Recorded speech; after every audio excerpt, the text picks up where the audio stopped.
আমি ভিজিনি কোনোদিন কখনো বৃষ্টির জলে,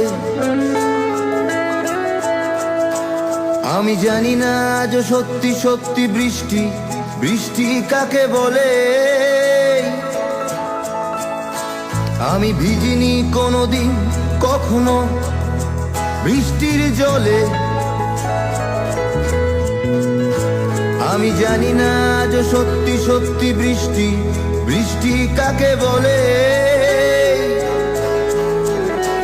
জানালার ফাঁক থেকে হাত বের করে বৃষ্টি তোমাকে চেয়েছি আমি ছুঁতে, একবারও কারণ জানতে চেষ্টা করনি, কারণ তুমি এতটাই হিংসুটে। তবু বৃষ্টি তোমার বন্ধু হব, তোমায় অনেক প্রেমের গান শোনাবো।